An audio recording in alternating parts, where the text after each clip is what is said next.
Welcome to this week's edition of the Casual Shooters Podcast, your premier podcast for the casual shooter.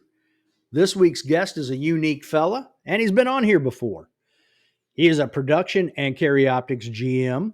He placed fifth at Carry Optics Nationals, which may have very well been the deepest, most competitive field the USPSA has ever witnessed. On top of that, he just competed at Handgun Nationals back in Marengo, but not in the division you would expect. Not production, not limited optics. Nope. After my conversation with Tyler Turner, I feel as though I should queue up Matchbox 20 unwell. You guessed it. He competed in revolver where he placed seventh. I think him and Jay Slater just became best friends. So if you would, join me in welcoming back to the show, Garran Singleton. Man, I appreciate you having me back on here. It's going to be a lot of fun. I think you just got the longest intro in the history of the Casual Shooter Podcast. Well, I feel honored about that. Thank you. Oh, goodness. All right. So first off, too bad there are copyright laws because if there weren't, I would have played Walking in Memphis. You've been on here before, so we don't have to go through all the, what's your favorite this and favorite that. Mm-hmm. But you do live in Memphis, so which is a city of blues. Do you ever visit any of those places? I'm not going to lie. I try to avoid those places. I try to avoid tourist traps the best I can. Okay. All right. Yeah. Everybody thinks Beale Street and all that's super cool, but to a local, it's like, eh. All right. So what about Memphis barbecue? It's some of the best in the country. All right. Some of the best. It's great. There are a lot of hidden gems in downtown Memphis that's really good barbecue. All right. Well, if I ever pass through, I'm going to be hitting you up for a recommendation. Come on with it. We'll go visit some good spots. I like it. You've had a busy year. One of the busiest I've had in my career over the past. Been shooting for almost 8 years now, I believe. One of the busiest years I have had. All right. So when did you start? When did your season with Carry Optics Nationals in June? Mm-hmm. When did your season start? It started around, I want to say I started really getting back into it around into February or so. I always try to take at least a couple months off season just so I don't get burned out and have time to celebrate the holidays and spend time with family and whatnot and focus on some other stuff. But my 2023 season started in mid to late February, I want to say. Okay. Now, was that actual live fire, or is that just getting back in with dry fire and that? That was just getting back into dry fire. My schedule is pretty busy, and my funds don't really let me live fire as much as I wish I could. So most of my training consists of dry fire and shooting local matches. That's what I really use for my training. So when did your live fire kick in then? My first live fire training was probably, let's see, Nationals was like, I believe the third weekend of June. Like June 21st, 23rd, somewhere through there. Yeah. Very beginning of June. I kind of kept it. I wanted to really focus really hard on training right before Nationals. So, and I had a bunch of other majors coming up. I shot Kentucky the weekend before Nationals. So okay. I really ramped up the training up until I left for Kentucky, and then I kind of dialed it back and just really focused on the fundamentals of dry fire and whatnot the week of Nationals. Okay. Yeah, it was the 23rd was day one. So I assume you started shooting just the locals there. What, yes. March, April timeframe then? March, April timeframe. I believe I shot the Ozark Classic, which is the Missouri sectional. I want to say that was in mid-March, which that was my first major of the season. Now, do you normally shoot a major that early, or was that just because of Nationals? I really look at the calendar and see what's available. I always try to shoot something new, and I had shot the Missouri before, and a bunch of my local buddies wanted to do it.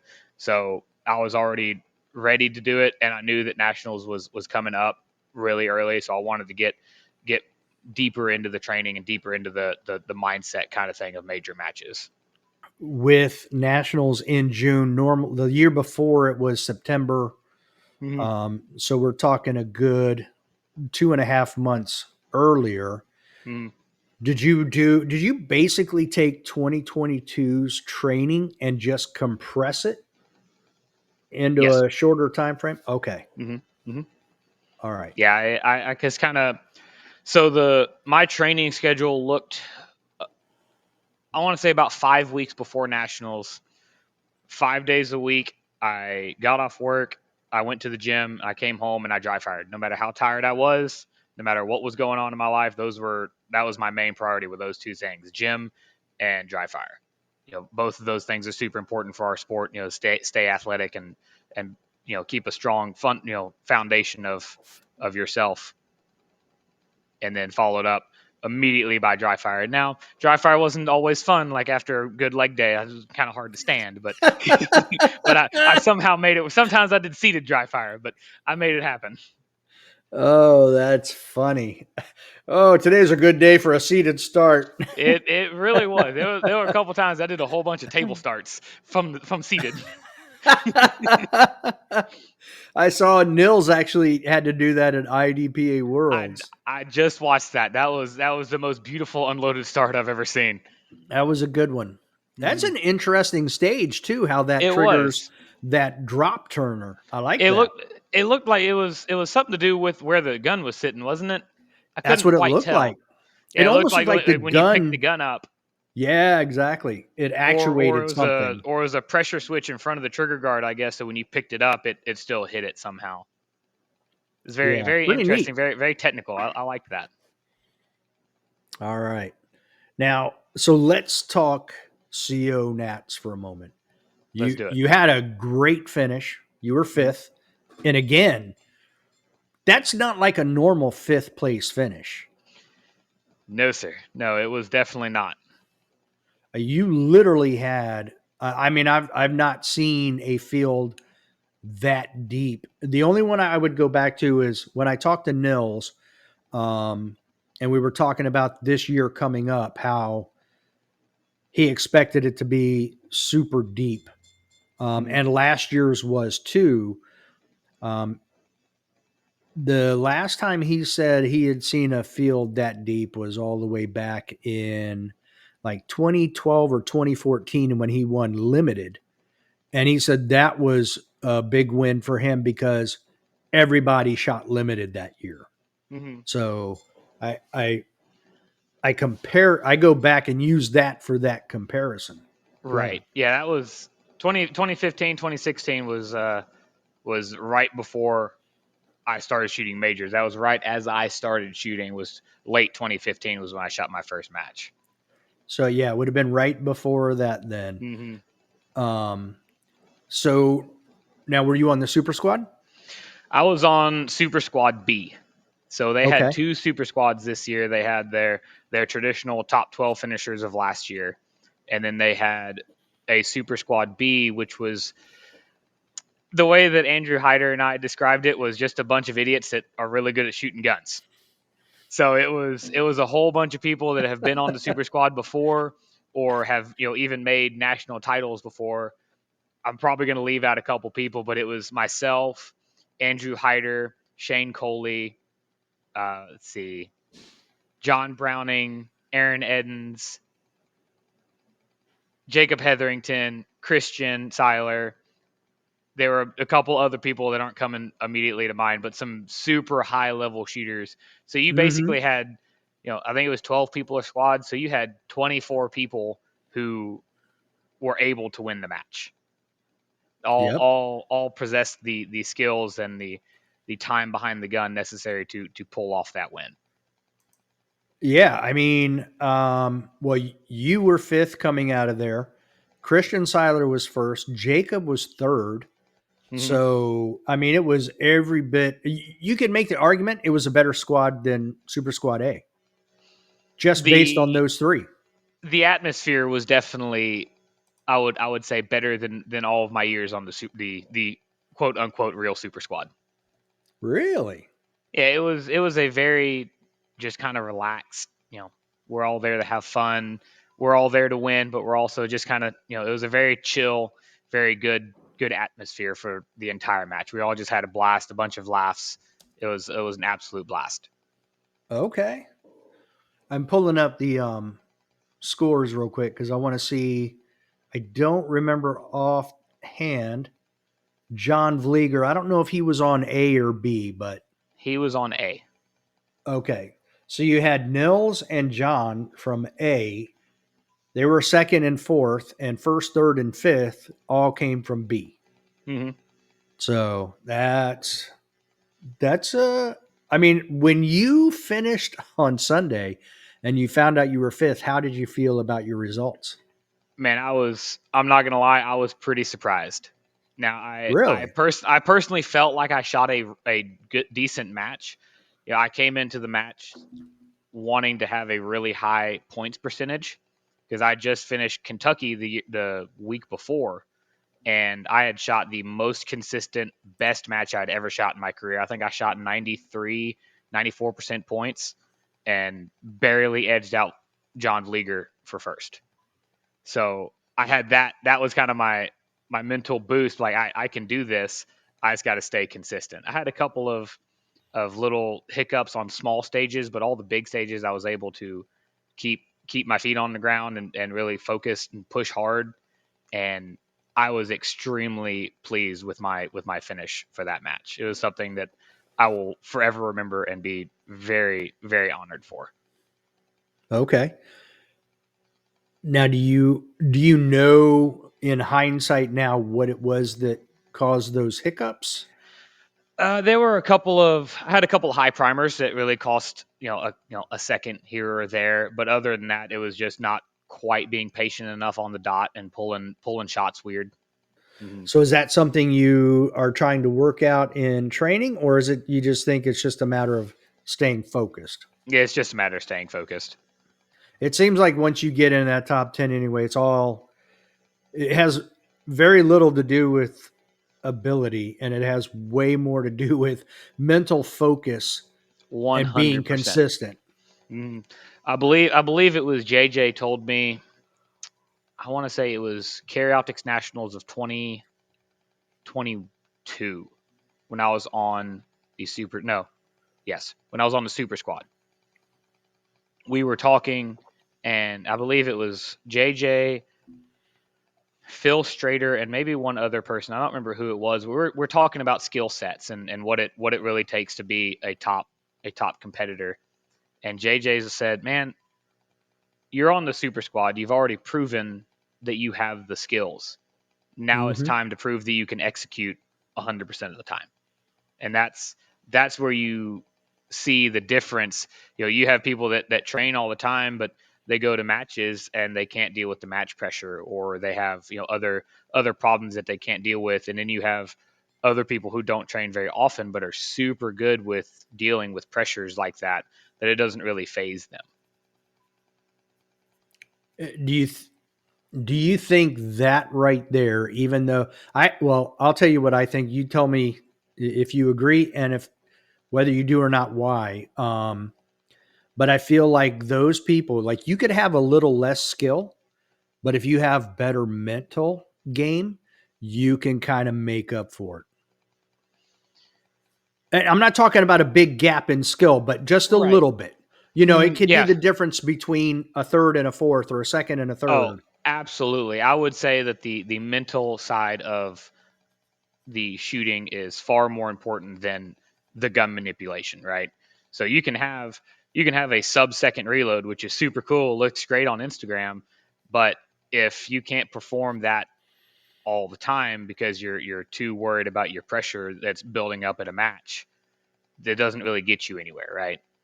But the Right. ability to execute time after time after time, that's what gets you somewhere. That's the consistency and the execution of That's why I'm going with a magwell the size of a gallon jug for limited optics. I'm coming for you, J. Beal. it. Man, I've shot open twice. I will tell you, you can miss those magwells.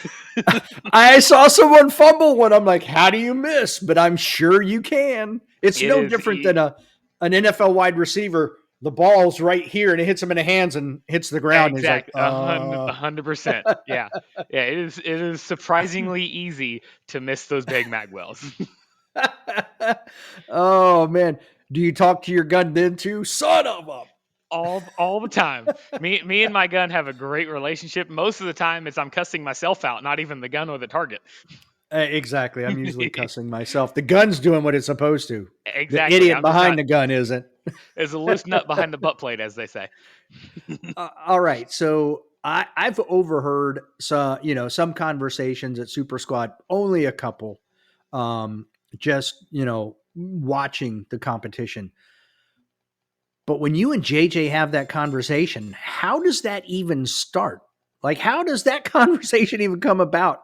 Man, from what I remember, I think we were just standing there, just talking. I think we saw somebody shoot a really good stage, one stage, and then we saw somebody else kind of tank it, and we're like, well, you got to be able to execute, and that's kind of where it kicked off, from what I remember. Random Mm, conversations like that kick up all the time when you're just standing around watching these super high level guys. A lot of people look at those guys like robots, and it's amazing to be able to get firsthand view of that. so I saw you on the Super Squad in 22 at Mhm, CMP. I saw you shoot a few times. mhm. That was your first time on the Super Squad, right? That was my first time on Carry Optic Super Squad. Okay. Mhm, So is there any, even before when you were on a Super Squad before that, then, mhm. is there any additional pressure that first time you're on the Super Squad? A lot, definitely, because Okay. there's a whole lot. Once you after the first time, it's you kind of get on a first name basis with everybody, and you kind of good buddies with them, and you can just kind of relax. But that first time, I remember my first time. I shot my first nationals in Frostproof, Florida in 2019. It was production. I want to say it was Okay. production and limited. I think it had some weird mix. I don't remember exactly what it It was. was production and carry optics. I was there. Was it production to carry out to? Okay, yeah, it was some Yep. weird mix. Yep. So I shot that. That was my first nationals I'd ever shot. I followed up with 2020, same location, Frostproof in Mm-hmm. production. And man, that first stage, it was a lot of pressure for sure. I had Okay. I had all these people that I have watched growing up. I watched JJ on Top Shot. I watched a Right. couple other people on Top Shot. Like, yeah, all these people I have watched growing up and getting into the sport. I watched them figured out, and I learned from them, and now I'm on the same squad shooting with them. So it was a lot of pressure that first stage, but I will never forget. It was a very tough stage. Every target was IPSC at like 25 yards, and it was a great stage design. You had a lot of options, but the way we ended up breaking it down was you drew, shot 10 rounds, reloaded, ran over to another spot, shot 10 rounds, reloaded, ran all the way across the stage, Yep. and shot the remaining 10 rounds. Everybody on the super squad had mics on that stage. That was Oh, my wow. that was my turning point. I think I was like sixth or seventh in the lineup, and I'm watching JJ have a mic, Siler have not Siler, but Shane Coley have a mic, and I'm like, man, these people are just human. They're not robots. They're not superhumans. They're just human making the same mistakes that I'm making. They're just doing it way faster and look way better at doing it. I want to be like them. Yeah, and that was a huge lateral stage because Hmm. when you did draw, you still had to take like one and a half step to the left, Yep. Hmm. shoot like you said, and then it was like a 15-yard sprint to the Hmm. far left corner, shoot, and then it's like a 35-yard sprint all the All the way way to the other across. side. Yep, Hmm. and reloading as you're going. Yep. And Yep. yep. I Yeah. have a whole bunch of I pictures. enjoyed. Yeah, it was a good stage for pictures. They had a lot of good pictures coming off of that Yes. stage. I enjoyed those matches down in Florida. They had some really good stages. I agree. That was also the year, if I remember correctly, stage 19 had that big stage where you had that 40-yard, 42-yard target. all the way down at All the the way end. Yep. down in the back corner. Yeah. That was that target. That was that year. I love that stage too. That was a fun stage, but we had to Were you shoot shooting it. carry optics? I was. I was not on the super squad, just for, I want to make that but clear. but you had a dot, so that 45-yard target wasn't that hard. No, it wasn't. But what made it difficult was we were lucky enough to shoot that our first stage on day 2, and that was when that torrential downpour. So you guys just finished shooting. It was pouring down rain. There it was bagged, so it just looked like a blob. So I'm actually very happy I had a dot, because that made it easier just to put it in the center of the target. And even Of the then, bag. I think I still had a delta on the bottom.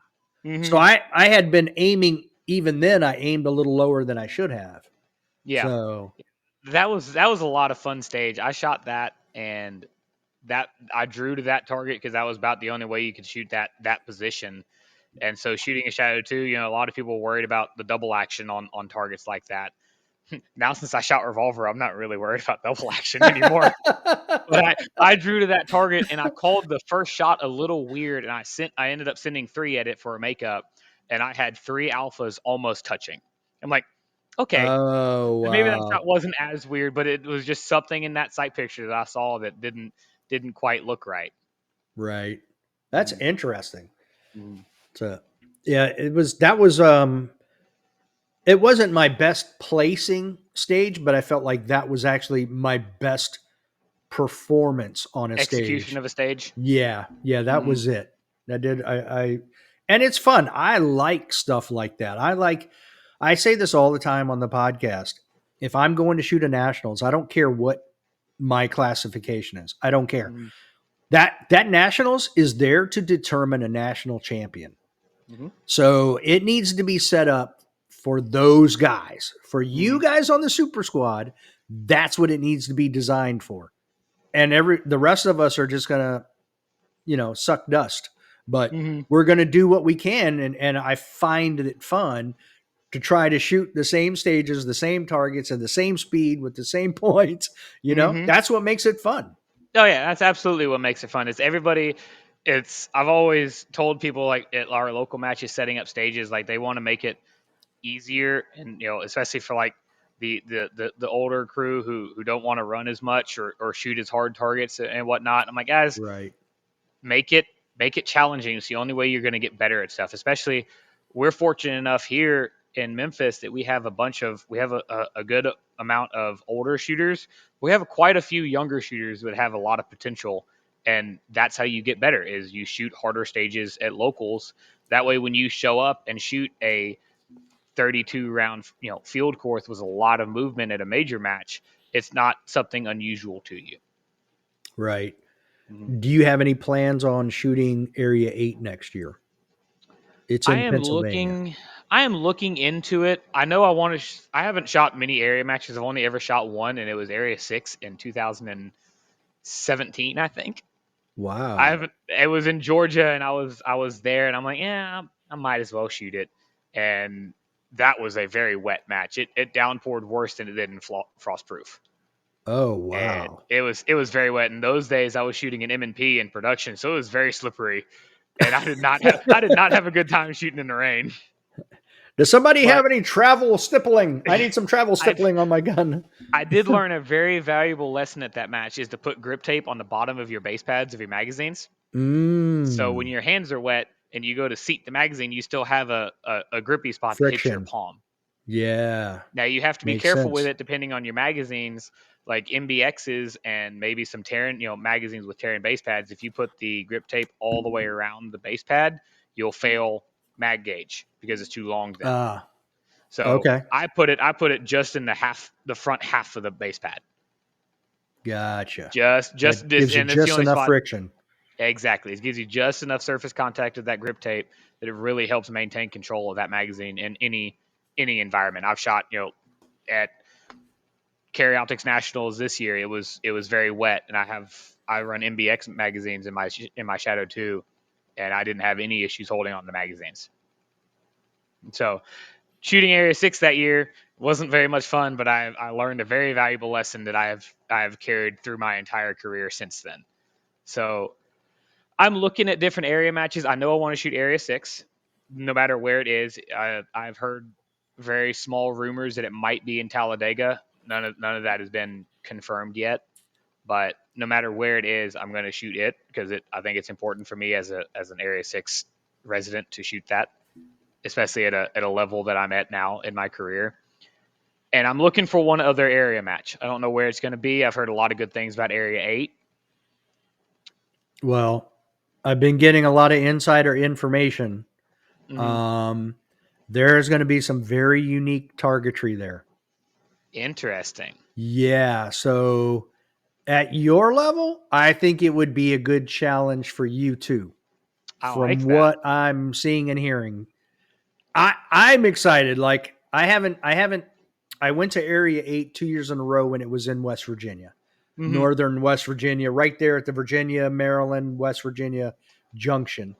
Mm-hmm. Um, but since they moved it up to Pennsylvania, I haven't made the trip. But after the information I'm getting, I'm like, oh, I may have to, even if I don't go shoot it, I may just have to go up there and get some video footage of it. It's going to be very, very interesting. Well, I'll definitely have to maybe put that one on the calendar. See Yeah, when if it's you, going to be.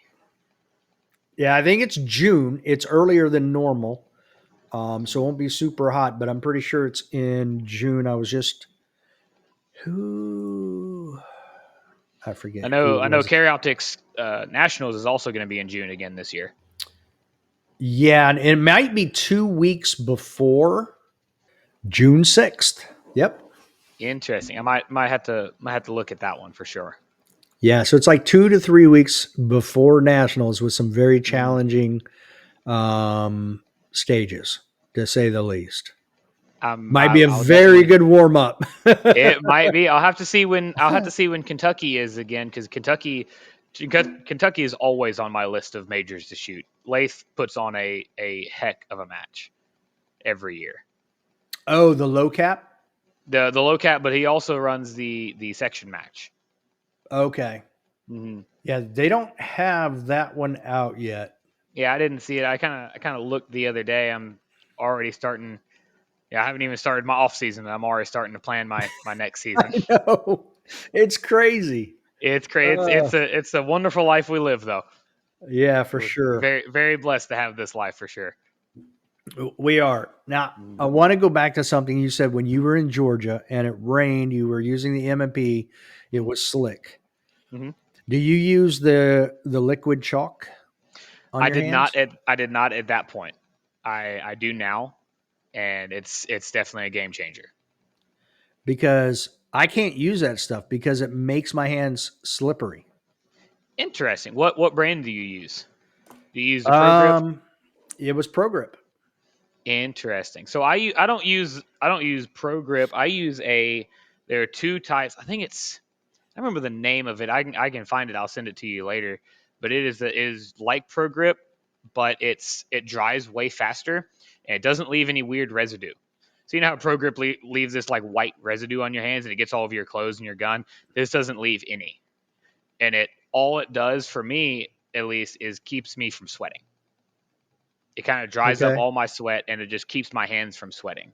They also came out with a like a chocolate. It's almost like a baby powder, but it does the same thing. It any moisture that's on your hands, it makes it sticky almost for some people. That's why I don't really like the liquid grip or the pro grip is because it makes it sticky and it makes it kind of weird. I don't like holding a gun and I'm stuck to it. Now, see, I'm the exact opposite. Mhm. I want to go back to the 1970s with Fred Bolitnikoff and Lester Hayes and their stickum. I Mhm. want like gobs of stickum on my hands, Mhm. but I can't use that. And I think it was actually I said Pro Grip. It was the stuff that's supposed to dry clear on your hands. Interesting. Uh, but Mhm. I tried using it at a match and I Just felt like I slippery. had less grip on the gun. Like Mm. it was, yeah, I couldn't get a good bite on it. I was like, this is, I gave it to, as a matter, I tried using it. I forget which match I was at. and it didn't work. And I gave it to Frank Shu at Nationals down in CMP. Mm-hmm. He's like, "Are Interesting. you sure? I don't want to take it from you." I'm like, "Frank, I can't use this thing. Yeah, It makes my like hand slippery." it's making it worse. I can't do it. It is. Yeah, I'll have to do some research and see if I can find something for you to use. I've used a whole bunch of different products. If I'm out, I go borrow a buddy's of mine. He might have something different. I'm like, oh, I'll give it a try. And like, Right. there's one that's liquid gold that works really well. Pro Grip seems to work really well for some people, but I've also noticed there are some that kind of feel slippery at some point, and it's not a good feeling when you're on deck and you put your Pro Grip on. You're like, why is this not drying? Why does it feel like I just put Dawn dishwashing soap on my hands? Right. Yeah, exactly. I'm thinking like blue Loctite style Hey man, grip, you know? you can Cerakote your gun blue, then you won't even notice when there's blue stuff all over your gun grip. There you go. No one will ever know. No one will It's ever know. painted. Now Exactly. did the so while we're talking weather, did the did the weather at CO Nats get you at all? Not really, honestly. Okay. I kind of we lucked out on our squad. It rained, so we were on PM, AM, PM. It rained Right. day 1 p.m. off and on, but it wasn't anything like AM. AM got hammered. They got the PM was kind downpour. of AM got the downpour. PM was kind of hit or miss, and I don't really mind shooting in the rain. I don't like shooting with bad targets, but it is what it Right. is. It's a necessary evil sometimes. Hmm. And like a lot of day one, like I didn't wear a rain jacket. I'm like, I'm gonna get wet. I'm already out here. Let's just do this. It's kind of like it's back to the whole mindset thing. If you go into the mindset of, man, this is really gonna suck. I'm gonna be wet all day. My gear is all gonna be wet. You're gonna be miserable all day. Yep. But if you go into it with a, well, it is what it is. Let's just make it happen. Let's see what we can do. And like, everybody on the squad was just very very happy, very giddy, laughing all day. Nobody was like, man, this sucks. So it was a great environment. We all kind of, our performance kind of went downhill on that day because of the bad targets and because of the difficulty of the targets. Those half ipsticks that are split right down the middle, they're nothing to play with. They're serious targets for sure. And Right. when they're at 20 yards with a bag on them, makes it even more of a tough target. And that's the one thing I did like about Frostproof was, you know, it wasn't, you knew the rain, unless it was forecast to rain all day. You get thunderstorms rolling through there or rain, rolling through there, but it's short, it's warm. So even if Mm-hmm. you got wet, you're going to dry quick. So you don't have to wear Exactly. all that stuff. Mm-hmm. Um, so Yeah, that that was a is beautiful thing nice. about having it at in June was it was warm. Yeah, I think it was mid 80s. I want to say upper 80s, low 90s maybe. So we were all wearing shorts and our jerseys, and we're not cold. You put your rain jacket on, you start sweating, so you're gonna get wet anyways. Right. And that's not a fun wet when That's you're not a fun sweating one. inside.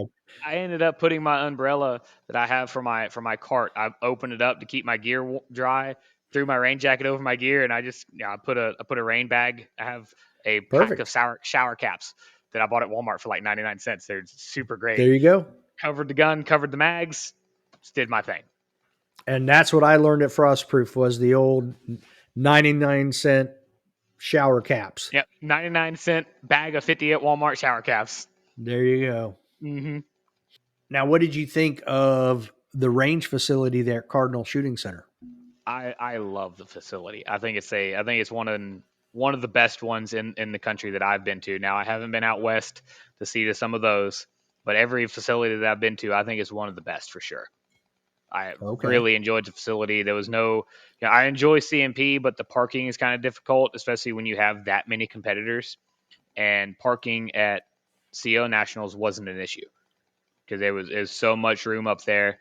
While we were having CO Nationals, they also had, I believe, the high school trap nationals at the shotgun facility. So they had another several thousand people over there, and Wow. we were all able to do our own thing and had plenty of parking, plenty of space. It was fantastic. Wow, that says a lot. Mm-hmm. Wow, that's pretty solid right there.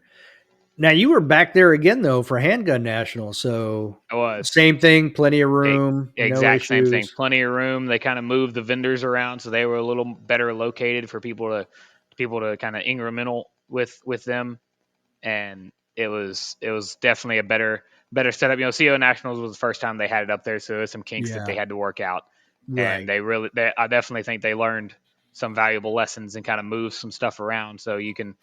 When you're on your break, you can go visit the vendors and the sponsors who are make our sport possible.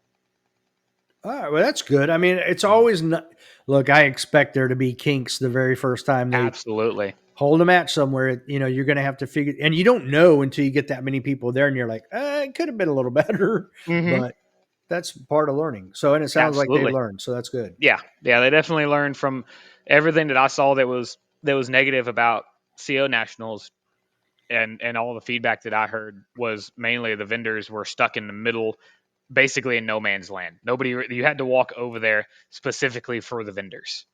So it Mm, didn't it didn't get the foot traffic that it needed and deserved. So okay. they really put it in a much better place near the bays where everybody was kind of there anyways. So you really got more interactions with them. Shoot sig and all the shooting spots were there too. Shoots with sig and MPA had bays that you could test fire stuff at. So when you were bored, you could go do that. And that's the thing. I think CMP is nice, but it's still kind of lacking a few things, and that's part of it. A good area for vendors. They usually have that one bay, Mm-hmm. but that's really not enough. Like if you want to do shoot sig and you want to do the bill drill challenge, and MPA wants to do something, well, now you're having to go over to the pistol range area Mm-hmm. and set up over there, which runs into the same problem you just mentioned. Now Exactly. everybody's headed this way, but the vendors are over here, so it Mm-hmm. doesn't work well. Yeah, it definitely doesn't quite do justice to the sponsors and all the vendors that Yeah, put in their hard earned money and time to make this happen, and they're over there sitting in the corner where there's no foot traffic. yeah, that's not good. Mm-hmm. All right, now you after CO Nats, um, you decided to. At what point did you decide? You know what? I'm going to shoot revolver. So it's kind of been in the works all year. Uh, Oh, kind of kind of sneaky. kind of getting everything together. I didn't touch the gun until 5 weeks before nationals. Okay. I didn't have the gun in my possession until then, and I got my entire belt set up like 3 weeks before nationals. All right. So So somewhere around there. okay. So why did it? I don't want to say take you so long to get the gun, but if you it's kind of been in the works, then Hmm. is this a certain a special gun that you were waiting on, or It was so. Or we'll kind of jump back onto why I decided that I was going to shoot revolver, because it's a very okay?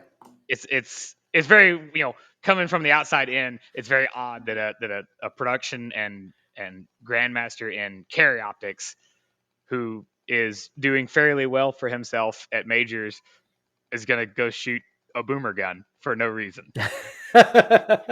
So when I first made GM in production, my father always wanted me to go shoot revolver.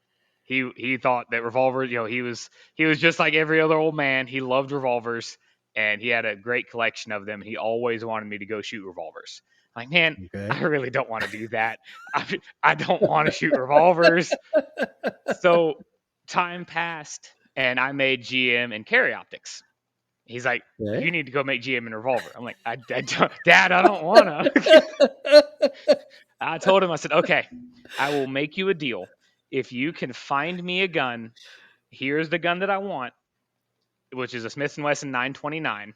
Is an 8-shot Okay. 9 millimeter revolver. I was like, if you can find me the gun that I want for a decent price, we will go in halves, and I will go make GM and revolver for you, just to make you happy.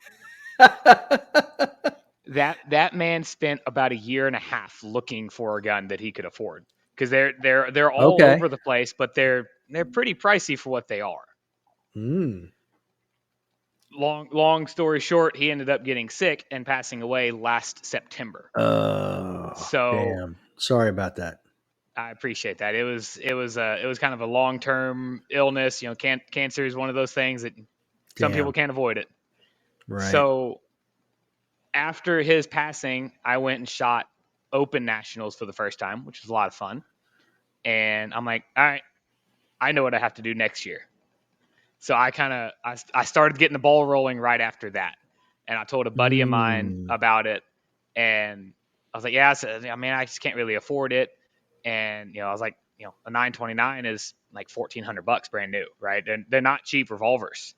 So he goes, well, let me see what I can find. He was working at a gun store at the time. He said, well, let me see what I can find.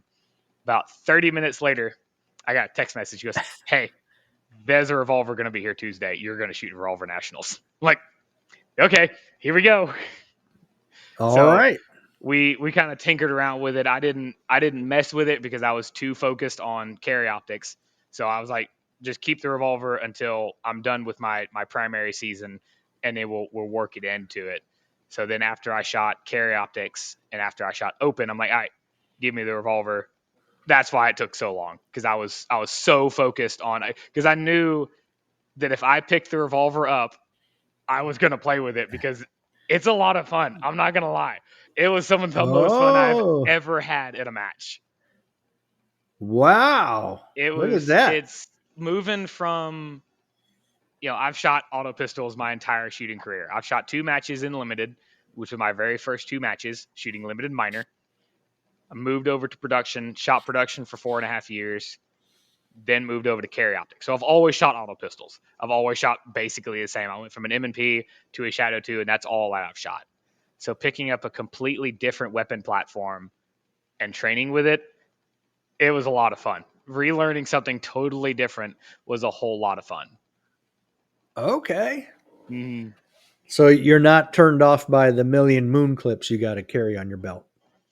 No, no, I'm not. I had my first match that I shot. So I shot 1 match before nationals. I shot a local match simply so I could put a couple of rounds downrange and kind of get back into the mindset of low cap stage planning. This is a totally different animal. Oh, yeah, yeah, yeah. So I shot 1 local match and I carried 128 rounds on my person. I carried 16 moon clips Oh my because gosh. because I was terrified of dropping moon clips and I was going to run out. So I carried Uh, all of these moon clips on my belt for this local match. And I think I wow. dropped 1 or 2. And so day 1 of nationals, I carried the exact same loadout because again, I was scared. I didn't want to run out of bullets. And All then right, I got to stop you there. Did any of the revolver guys see you and say anything? no, nobody Okay. did. But Okay. I did see some of their other revolver guys. I'm like, he's only got 8 moon clips on his belt. I guess I don't need all 16. Well, and let's be honest. I mean, 8 moon clips, we're still talking 64 bullets. Exactly. So Yeah. that's a Yeah. lot. So after day 1, I got through day 1 without dropping a single reload. So after day 1, I just ran 8 moon clips plus 1 in my pocket for my make ready moon clip. So I carried, Okay. I carried nine on me, which got me through every single stage. But I was Nice. I was a little worried about running out of moon clips, and even back when I shot production, I ran 7 magazines. Wow. I will never not finish a stage because I ran out of bullets. It's not gonna happen. I like it. Hmm. Okay. Fair enough. Yeah. And I mean, let's be honest. I don't know about moon clips, but you Hmm. can fit 7 mags on your belt, and it's not going to slow you down running around. No, So who cares? even with the old production rules that everything had to be behind your hip bones, I had magazines from hip bone all the way to the small of my back, I believe it. and it didn't slow me down. It didn't really cost me anything. I didn't ever use all of them. I think I used them like one time because I fumbled one or something. It was a bigger stage, but I always, no matter if it's a classifier and I only have 6 shots to shoot, every match, every stage, I start with the exact same amount of ammo. There you go. I mean, when I shoot carry optics, I have 4 mags on my belt. Mm-hmm. Yeah, I so don't do I. need 80 rounds. You know what I Exactly. mean? But I have two that are my primary right up front. Mm-hmm. And then I've done that where moving into position, I missed that big magwell at the, at the Mm-hmm. bottom of my gun, and the magazine goes flying. You're like, whoa, Yep. oh, all Mm-hmm. right, let me just grab another one, and in we go. Exactly. So yeah, Yeah, I totally understand. I'm always going to have more bullets than I need to finish any stage. There was a stage at Kentucky that so I run MBX magazines that hold 24 plus 1. So I have Okay, 25 rounds in my Shadow 2, which is fantastic. I think I sure. reloaded 3 times at Kentucky because they were all like 23, 24 round stages. I'm like, I'm going to push the limit a little bit. I'm just not going to load and see what happens. There was a stage that I had to load and I was running up range, or I guess down range rather, and I went to grab a magazine and I missed the grab and I moved my belt so violently that all of my magazines came out of my pouches, with the exception of the one that was in my hand. And I inserted, I'm like, I'm pretty sure I don't have any magazines on my belt now. I can't afford to do anything dumb now. And Oh when I goodness, finished the stage, I turned around and there's 3 magazines in a perfect row on the ground. The 2 from my back pouches and the one that I dropped. wow, It was, weird things like that happen all the time. they do So happen. I'm Yep, I'm gonna I'm gonna have enough ammo. yep. Yeah, I saw someone at a major match. Man, how many procedurals did they get? Because they had a malfunction, but they had dropped some magazines, and Mhm. then they either put they did something with the mag. I don't remember if they put it in their mouth or they put the mag somewhere they weren't supposed to, and Mhm. then got a bunch of procedurals. It was horrible. Yeah, that Whereas was. you could have just dropped the mag, cleared the malfunction. If you need to, grab another mag and go. But Hmm. ugh, Yeah, it was probably back in the day when all the magazines for like production or single stack or whatever had to be behind the hip bones. So yeah, if you put a magazine in your front pocket, that is a procedural per shot fired because correct. back in the day it was anyways. Now it doesn't matter. Right. Mhm. Nuts, nuts, nuts. Yeah. So when you, I don't, I'm not a fan of the grip angle on a Glock. Hmm. Okay, and I'm going somewhere with this. This is not a Glock bashing moment because it's a good gun. It just Hmm. doesn't work. The grip. I'm so used to 1911s that the grip angle is just different for me. Absolutely. Um, but you went to a revolver, which is different Totally as different. well. So how long did it take you to kind of get that normal reflex of your draw and presentation with the new grip? If I'm gonna be honest, it was like 5 draws in dry fire. Son of a, that's cheating. So 5 I draws. am 5 draws. So you're I a put the belt natural on. revolver guy. Apparently so.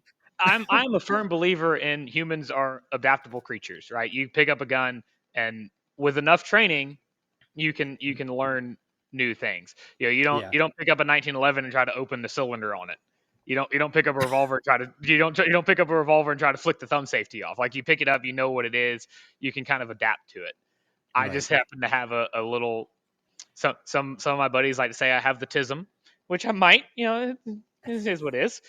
But I just have the ability to really process what's going on and be able to adapt how I grip things. Now, there were a couple things that I had to change in my grip, like my thumb placement, my finger placement, how I drew the gun. There were certain things that I had to adjust for the revolver, but getting that initial index, 5 draws, maybe 5 minutes in dry fire, just very slow. I'm like, all right, so it's pointing weird that time. Let me adjust my grip a little bit.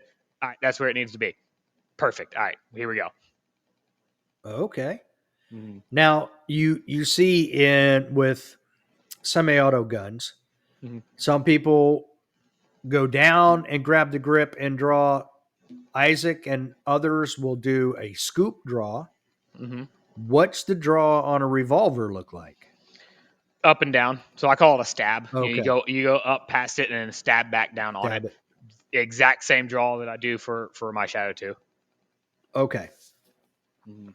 I've tried scoop draws. They're fast. They look fantastic. Yeah. They don't really save you anything unless you're shooting a bill drill, unless you're shooting something like that. It is simply a draw to first shot. Scoop draws don't really get you anything, right? Because you're always 90% of the time you're moving on your draw, and I cannot consistently scoop the gun and get a good solid grip on it every time. Now, if I stab Okay. it, it is 10 out of 10 consistent every time. A scoop draw, I might get 8 out of 10 just super fast, super consistent, but those two are really bad. And it goes back to what we talked about earlier, which is execution. So, Exactly. Some people can do it. I know a bunch of people that can scoop draw a single stack gun 100% of the time, super reliable. It is what it is. I'm not willing to dedicate that time to training it because I don't think that it really saves you anything in normal matches and normal stages. okay. Mm-hmm. Now your weak hand on, or your support hand, whatever you want to call it, when when you're shooting freestyle, Mm-hmm.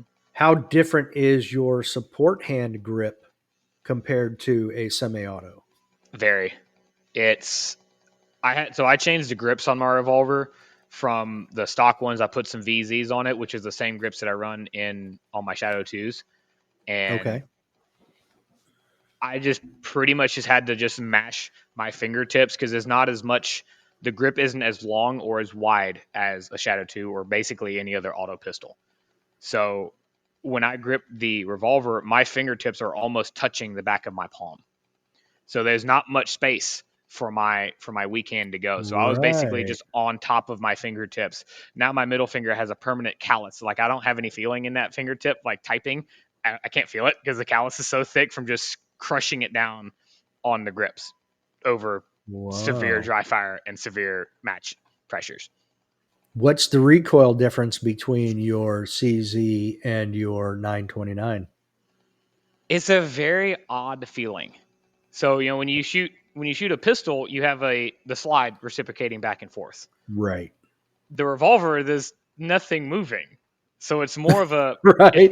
it's more of a lift than it is a push.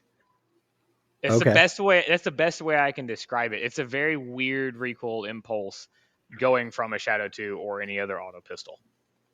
I owned a three no I'm sorry, a 44 mag 3-inch snub nose revolver back in the 80s, Mm-hmm. and it was extreme vertical recoil, like almost straight up in the air recoil. It Mm-hmm. was really odd. Yeah, it's a very odd, definitely a very odd feeling. A pistol. I would guess you have a more of a push and a tilt with that slide, Yeah. Yeah, that's whereas a good way. whereas a whereas the revolver, it's more of just kind of eh or depending on how you want to grip it.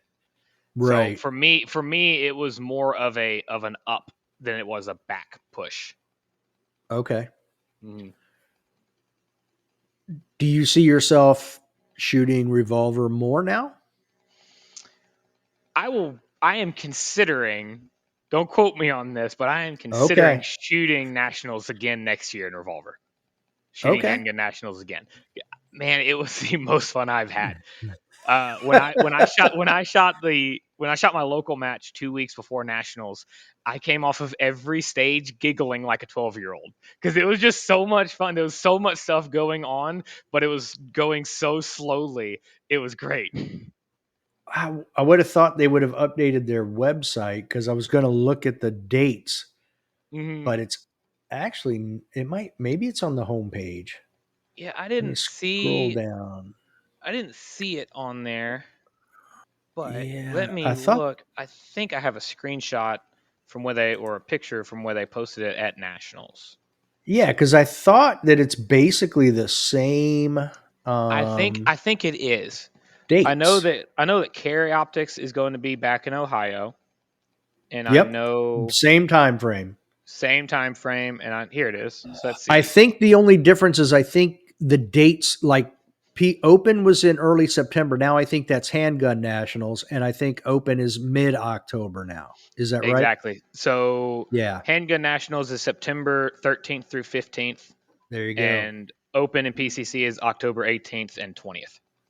Yep. So They just they just switched those. flipped those two matches. Yep. hmm Okay. Yeah, I'm very much looking forward to next year's. I was very blessed to be able to shoot all three nationals this year, and I'd like to do it again next year if possible. Okay. What about IPSC Nationals? So my carry optics gun is not legal for IPSC. I have some work done to it. That's not IPSC legal, and the time Hmm. frame just didn't quite work out for me this year. I might consider it next year. I might build another top end for my Shadow 2 to make it legal. I'd have to do some more digging into the rules to Okay. see. Did you see Jay's posts about IPSC and revolver? I did see that. I did. Yeah, it looks It like doesn't it can be difficult to it figure doesn't out. sound fun. No. It doesn't sound fun to do that digging because what we know to be legal in USPSA, it's a totally different rule set. Yeah. Yeah. And it was interesting that he said, he actually has a greater appreciation for the USPSA rule book now hmm than he did trying to decipher what IPSC was saying. Yeah, So, that was a very interesting comment that he made. And I've heard several other people have basically said the same thing, and it's from what I've heard, it's really dependent on where you are, how they interpret the rules. So some countries might read the rules differently than some other countries. So I want to say that aftermarket barrels are not legal, but there's a weird specification to there where some countries might say yes, some countries might say no. So I'm not 100% sure on that, but it would definitely take some digging. I think the only thing that keeps my Shadow 2 from being legal is I put top cocking serrations on my slide. So I took my cocking serrations and went over the top with them as well. And that's any I believe any aftermarket milling like that is not allowed. okay. hmm That's weird because that's like saying Area 6 allows aftermarket barrels, Area 7 doesn't. hmm You know what I mean? That's Exactly. just Yeah, so odd. it was very odd, and I think it might have something to do with who's running gear check that day versus who did it somewhere else. Everybody has their own interpretations of the rule book, I guess. Okay. Yeah, very weird. So, yeah, that is weird. That's hard to wrap my head around. hmm That inconsistency. Now, you went back to Marengo and you shot Handgun Nationals. hmm Now, obviously, they made changes with the vendor area, you said, things like that, made that better for them. Did you do anything different in your planning for going there that you learned the first time? Like, did you stay somewhere different? Did you stay in a different area? You know what I mean? So when I went for Carry Optics Nationals, I went by myself and I stayed in Mount Vernon, which is about 35 minutes northeast of the range, Oh, so which away was from Columbus. away from. I wanted to get away from Columbus, Okay. so I went and stayed there. It was very nice. It was a very quiet little town. You had everything that I needed. You had a Walmart straight across the street from my hotel. Great, Okay. great spot to be. This year or this nationals, I went with a buddy of mine, his wife, and I brought my mother along with me since match meant a lot to us. So I brought her along for it. We Okay. got an Airbnb in downtown Columbus. An Oh. in, an interesting experience. We had no problems living in Memphis. I'm not really too worried about it. I'm kind of used to Right. it. I work directly in downtown Memphis, so it's like my normal day to day life.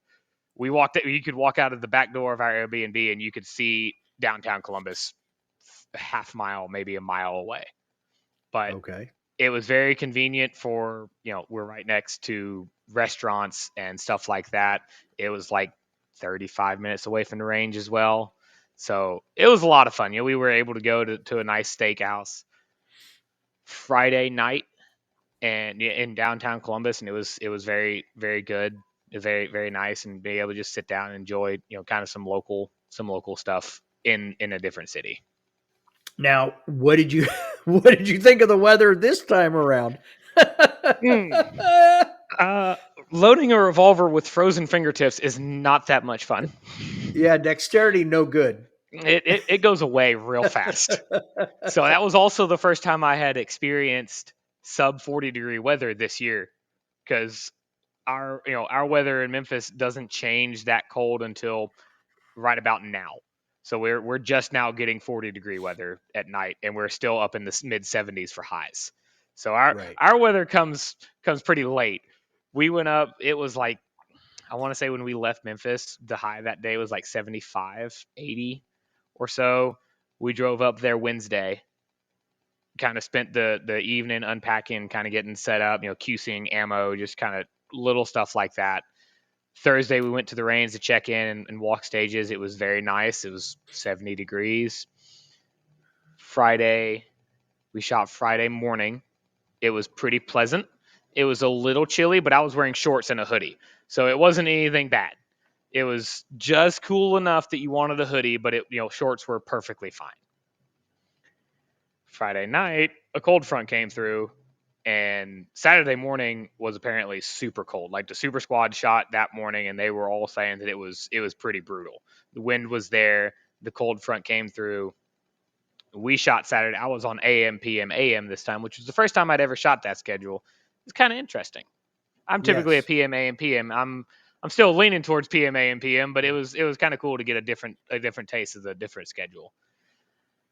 Saturday afternoon, when we shot, another cold front came through, which also brought rain. So not only Oh. was it cold, but it was also raining.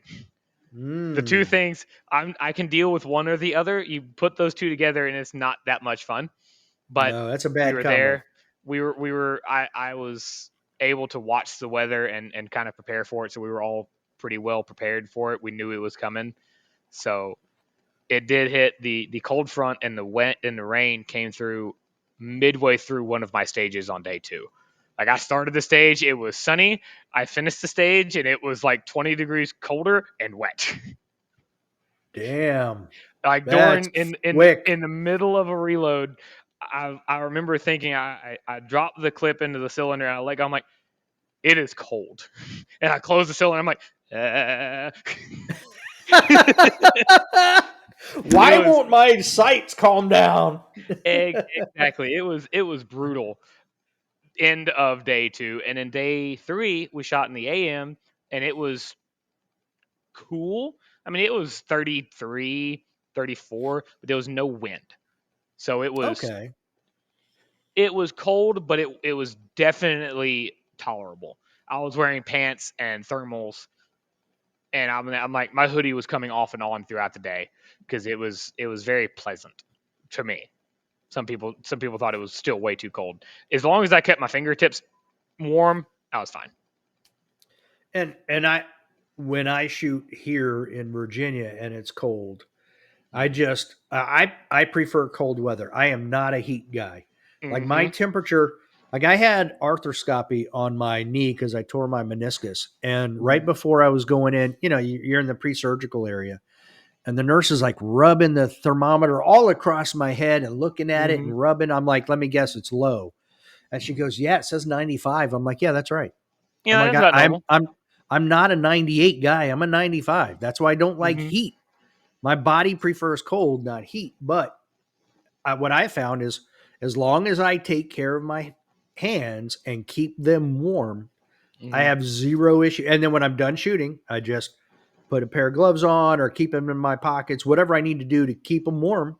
As long as Mm-hmm. I maintain that dexterity, no issue Yeah. at all. Yeah. As long as I maintain that dexterity in my fingertips, and I keep my core warm. So if I keep a jacket Mm-hmm. on, if I'm not doing anything, I can wear a Carhartt and shorts and be perfectly fine.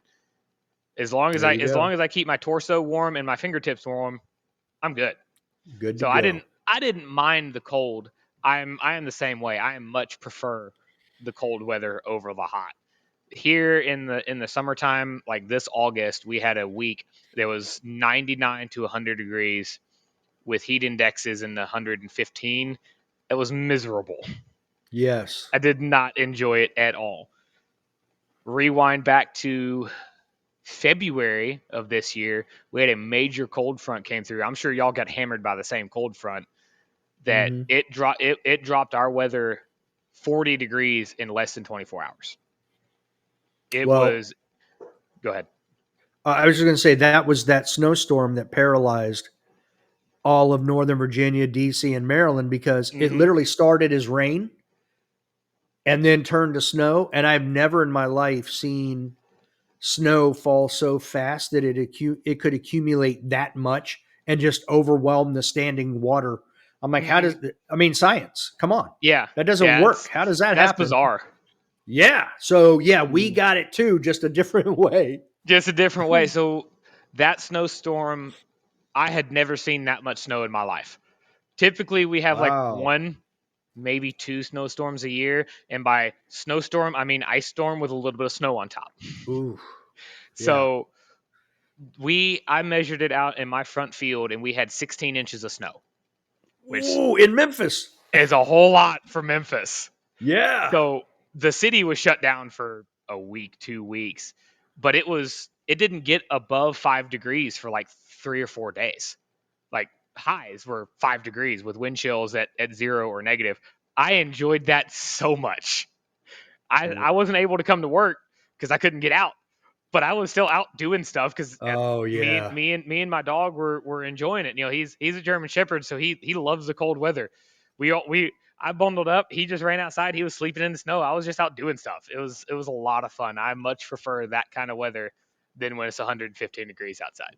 I am the exact same way. Man, I've been in Vegas and I've been in Wichita Falls where it's been triple digit. I mean, over 110, on Hmm. 110 and higher. And they're always like, oh, it's a dry heat. Oh my God, it is horrible. It's still I, hot. no, thank you. It is Hmm. very hot. And like you said, I mean, we're from areas where it gets up to 100 degrees and then it's 110 with a heat index or higher because of Hmm. the humidity. And neither one of them is good. They're both bad. They're both bad.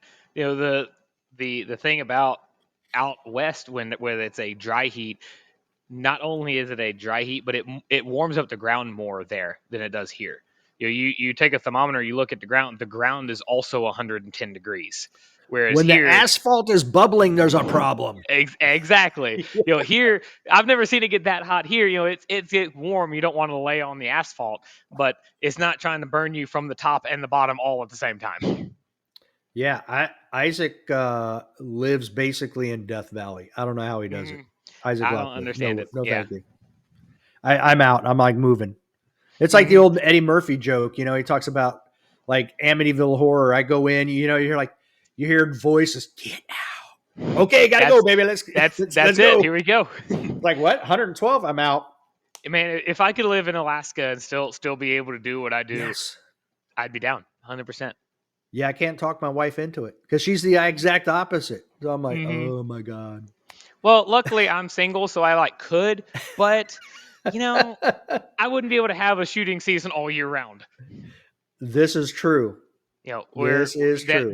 down here, we're able to have we if you don't want to have an off season, you don't have to, right? It might get cold. There might be a couple matches that you're like, man, this is a little too cold to be out here, but most of the time, it's still pretty tolerable throughout the year. Now, how far of a drive would it? How far of a drive is it to CMP for you? 4.5 hours. Okay, disregard. That's way too far for a local. Man, I have made that trip, I believe it, but that's not and it, something you would do consistently. no. So the beautiful thing though is my brother lives about 29 minutes away from the CMP. So Okay, I can just call him up. Yeah, hey man, I'm gonna come sleep on your couch tonight. We're gonna go shoot a match tomorrow, which is what I there used you to go. do all the time. That used to be like my second home club back when I first started. That Mm. was that was where I shot my first two matches because he was the match director for their. He worked at CMP running the action pistol range, You which is just need to how move to Chattanooga. I think I do honestly. Yeah, you do. Uh, that was kind of how I got into it, and then I found my club up here and got more into that. But I still shoot down there quite often, and me and my buddies have made day trips down there. Like we woke up at 3 o'clock in the morning, got on the road, went down there, shot the local match, came home. Now that's not too bad if you've got someone because you can split the driving time, Exactly. Yeah, so you it's can not still too get like bad. an hour snooze. Typically, I Yeah. do all the driving because I like driving more than riding, and I'd rather would typically take my truck because it's more room and it's easier for all of us to get our gear in it. But even if we weren't, I like driving more than I do like riding. So if we take long road trips, like I drove up to Ohio, even this past time when Mom went, I still did all the driving. It's just I just enjoy driving more than I do riding. Now that's a longer drive. How long of a drive was that? That took if we drove it straight through, it's about 9 hours and 45 minutes, 10 hours, somewhere around there. Okay. Mm, It's about the same for me from where I'm at, but it's like 11 to 12 hours for me to get to CMP. hmm So it's much farther. So for me, I'm like in between the two. Right, right. It's almost equidistant either way. So, Mm, and it's like a 12-hour drive to Frostproof. yep. Yeah, I think it's a So, 14 for me. yeah. So I'm That's a like 2 day trip. Ohio, CMP, Frostproof. I don't care. It's hmm all the same. And I'm driving. I'm not flying. I have never flown commercially, and I really don't want to do it with guns. I have heard both sides of the spectrum. It is easy. You can do it as long as you know the rules, and it is a pain in the butt. I've heard both sides, and I'd rather just throw myself in the truck and go. I've done it 3 times with my carry gun, hmm and I've had no issues at all. But I don't want to have to lug all that stuff around. I mean, okay, if the suitcase with my gun makes it through, great. If the other stuff with my gun belt and all of that doesn't make it, then what good is the gun? you Yeah. know? What good is you spending all that time and travel and money and not have your stuff to shoot the match? Exactly. Yeah. I have yet to find a reason. As long as it's I used to say 10 hours. I kind of bumped that up a little bit. As long as it's within like 15 hours or so, I'm not even considering flying. 3 times I have driven straight through from where I am, which is an hour south of DC, Mhm. to Houston. How far of a drive is that? It's either 15 or 1800 miles. I forget. It's a 21-hour drive straight through. Mm. It's just stopping for gas. Just stop and just going.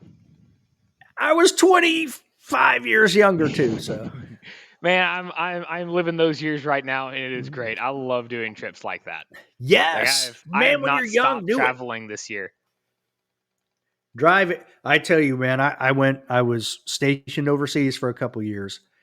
And the thing that I missed the most was freedom of travel. Mm-hmm. And people who live in the United States who are young and have the ability to take a weekend and go here and go there and don't do it, don't understand what they're missing. So I Right, they're applaud missing you. out. Thank They you. are. Yeah, Yeah. it is a like I said earlier, we are blessed to have this lifestyle that we have to be able to go out and hang out with very much like-minded individuals and be able to do something that we enjoy doing with the freedoms that we are gifted, right? So Yep. this year I'm specifically made my busiest year. I shot 9 majors this year, which is the most I've ever shot Wow. before, including 3 nationals. So I came in last year. I kind of had an epiphany last year towards the end of the year. I'm like, man, I have a skill set that I've been building over the past at that time 7 years. I'm like a skill set that has reached a point that most people don't get to.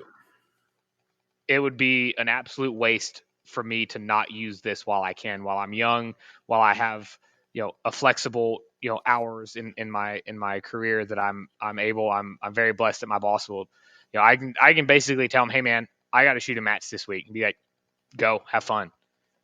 So That's it is nice. great. I can put it on the calendar. I'm like, hey, like back in June when I shot Kentucky and then straight to Carry Optics Nationals, I shot Kentucky and I came back for 2 days and I was in town. I didn't work.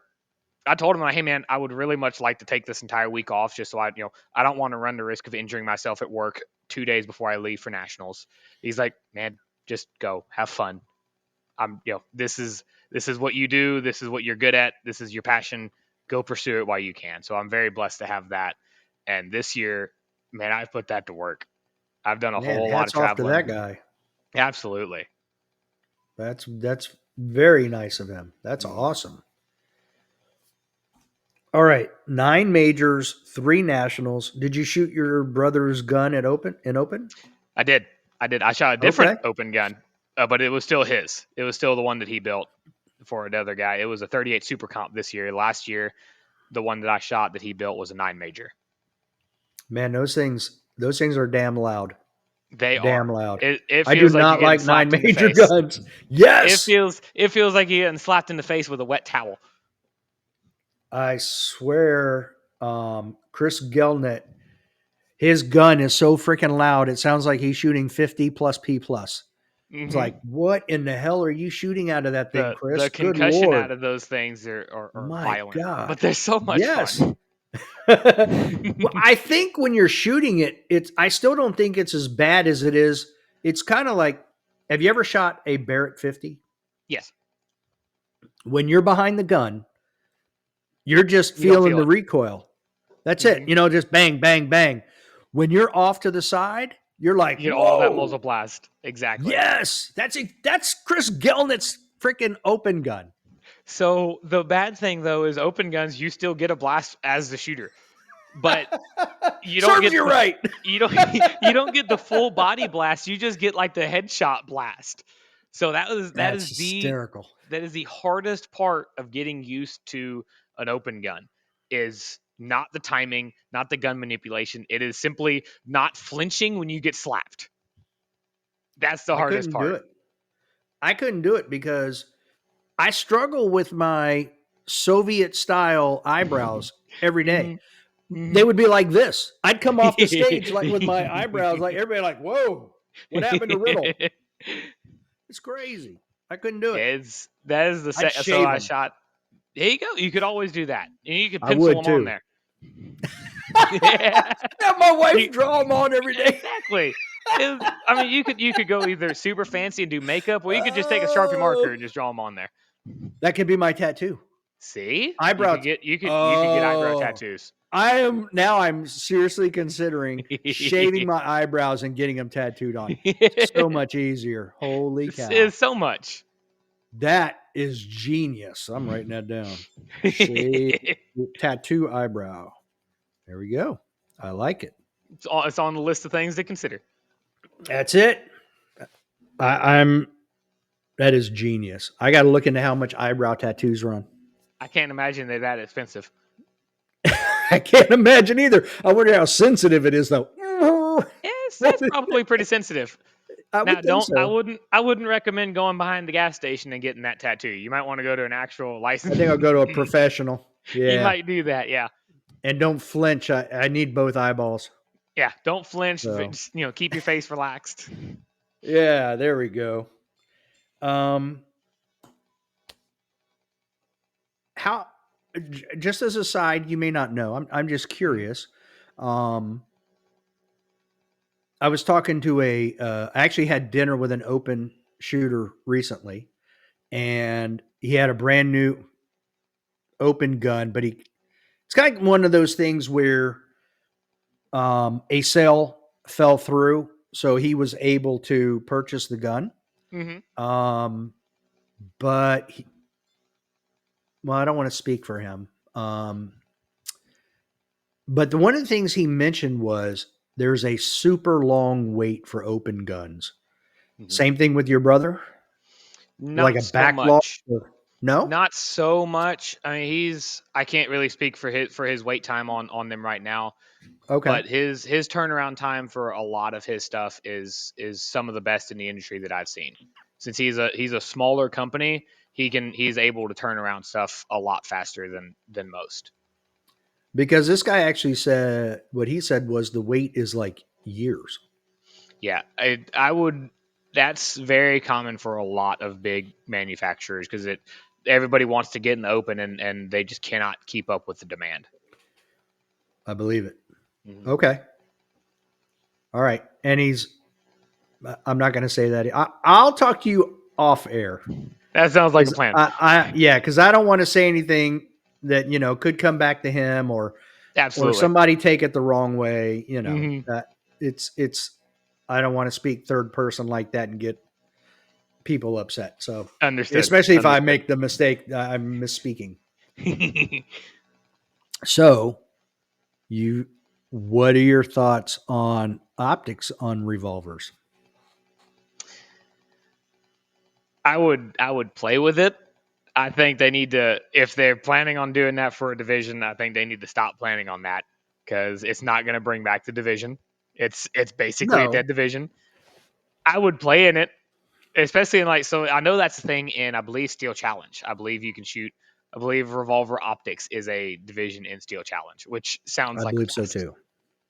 Yeah, I mean, I I'm know, I almost at know, the I know. Jay shot Revolver in open at a couple of his majors, I think, or a couple of his locals, one or the other. It's on his Instagram, and that took some guts to do that for sure. right. I'm almost at the point where I mean the participation is so low. It's like 1%.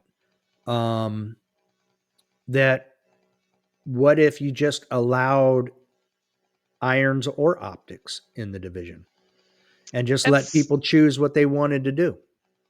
that's an interesting point of view for sure.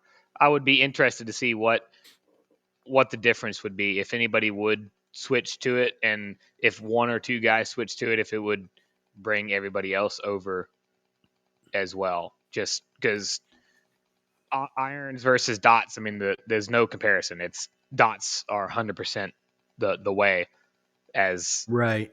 as far as a sighting system for any gun. Shotguns, red dots are superior than traditional bead.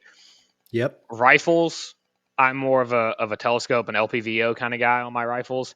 I ran a red dot for a while on mine, and I enjoyed it. And I put an LPVO, and it's better for what I use a rifle for. Pistols, unless it is a silly game that I want to play, all of my pistols have optics on them. Yeah. All of my carry guns, my major comp guns, they all have dots. It's just a superior option. I mean, looking at the numbers, 47% of participation is CO and LO this year. Mm-hmm. That's almost 50%. And then And you that add in another 20% for open mm-hmm. and another 12% for PCC. So 80% of shooting is optics. Mm-hmm. Yeah, that the age that we're in now, what I like to call boomer bumps, iron sights, that they're kind of irrelevant now. Yeah. Now I still, when I shot production, I absolutely loved production. It was so much fun, but I enjoy carry optics more because it's now more competitive. When I started shooting production, we would have, when I shot at the CMP, our local matches down there, we would have 10 to 15 people in production. And there were several GMs and M's shooting at that level. Everybody went to open. I stayed in production for a while because that's what I knew, that's what I was set up for. And then I believe 2020 was my last year competitively shooting production. And I shot, Okay. my last two majors were the Tennessee State Championship and then Production Nationals. I won Tennessee State Championship in production by over 10%, I believe, Wow. with like 3 or 4 mics. That was my deciding factor that the division was dead and there was no competition at that point for me. Now, there are a lot of people that enjoy it. I had just reached a point to where it wasn't really fun for me anymore. There was no challenge to it.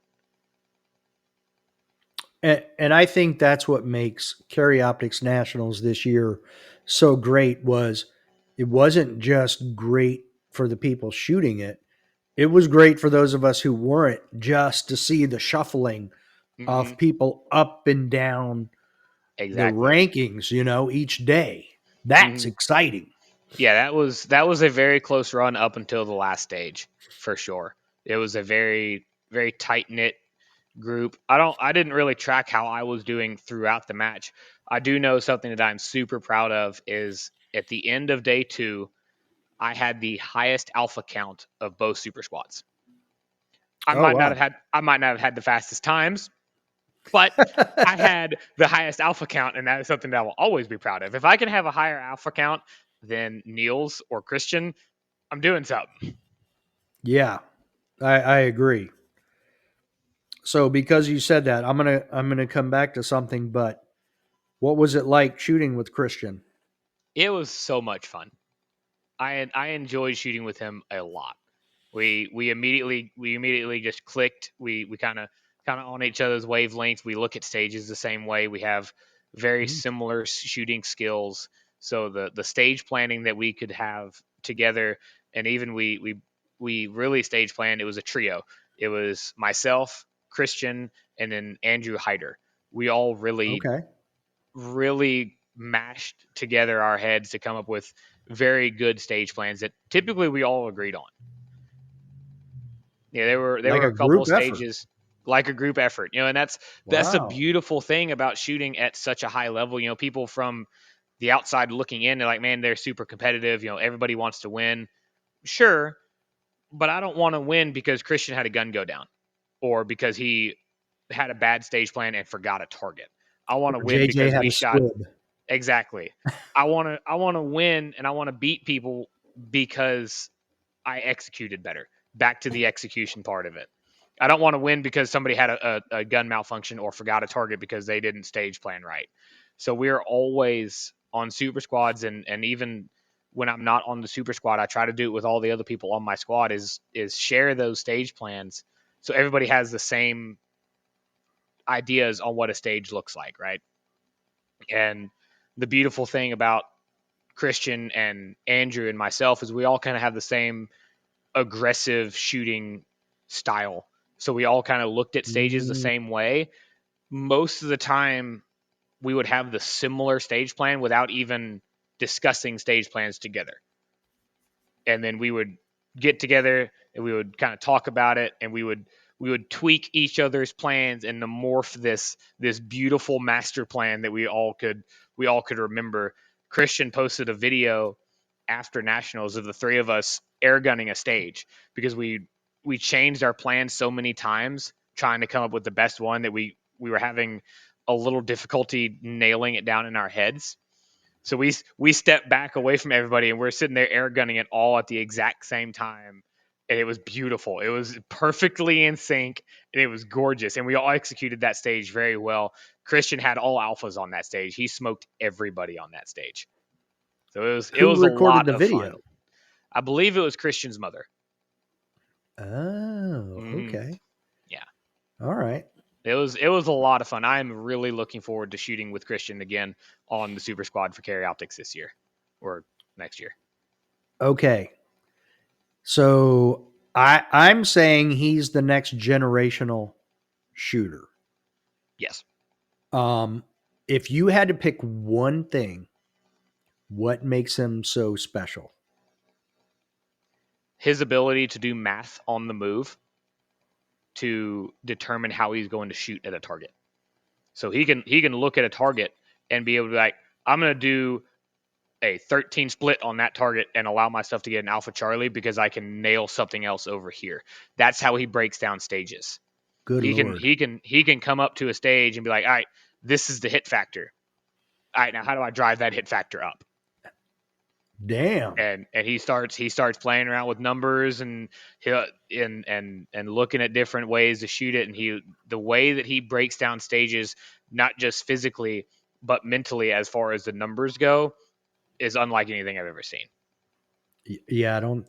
I hadn't mentioned to somebody, not on the air, that Yeah, I had seen something where he posted about that. Like he's like, oh, that's a this split target. That's a this split target. Hmm. And that person explained it away another way, like, oh no, he probably meant this or that. But what you're Hmm. saying is exactly what he posted. And I have 100%. never heard anybody Hmm. say anything like that. No, That's no, like I've Eric never. Raffel level stuff. You know what I mean? Absolutely, absolutely. I would love to see Eric and Siler go head to head. That would be a extremely fun match to watch. It would be. I agree. That would be pretty amazing. And it's too bad. It's too bad that, we couldn't have seen maybe Eric a couple of years, like maybe Ipstick Worlds when it was supposed to happen in 2020, Hmm. shooting open with Christian. That That would have would have been been, a hell of a match. yeah. Open is absolutely Christian's wheelhouse, and he dominates at that, and that would have been a very very fun match to watch. It would have been. Yeah. All right. Now I'm going to go back for a moment. Carry optics, limited optics. Obviously, something's going to happen here Hmm. between now and next year at some point. Either they're going to merge or carry optics is going to go to production optics and limited optics will become limited with an optic, minor power factor. Which one are you shooting at that point? Carry optics. If Okay, so if you'll carry if stay, carry optics if carry optics doesn't change, I'll still stay carry optics. but what if it becomes production optics 15? I'll play around in it, but Okay. at that point, I would probably go limited optics. If it if limited optics stays the same and then they move to production optics, I think that I would definitely switch to limited optics just because I enjoy the blending and the different style of stage planning that high cap has over low cap. Now, low cap has a lot of different styles of breaking down stages. And I used to think as a low cap shooter that only, oh, you have 20 something rounds, you can shoot any stage, it's not that bad. There's a lot more once you get to a different level. There's a lot more stage planning that's also involved in a high cap. You're looking at how to blend targets. You're looking at how you want to enter and exit a position if it sets you up better for a different spot. There's a lot more going on as opposed to I shot 8 rounds. I'm gonna reload. I'm gonna run over there. I'm gonna shoot 9 rounds. But Garen, I think also it depends on your level of shooting. Your level of shooting, True. absolutely, because if you don't do that, you're not going to be on the super squad. Mm, You know what I mean? absolutely. Like Absolutely. I can plan it even like when I was shooting the most I was shooting in a year, I was just getting into the A class area.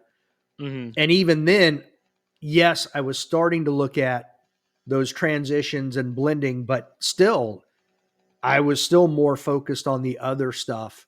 Right.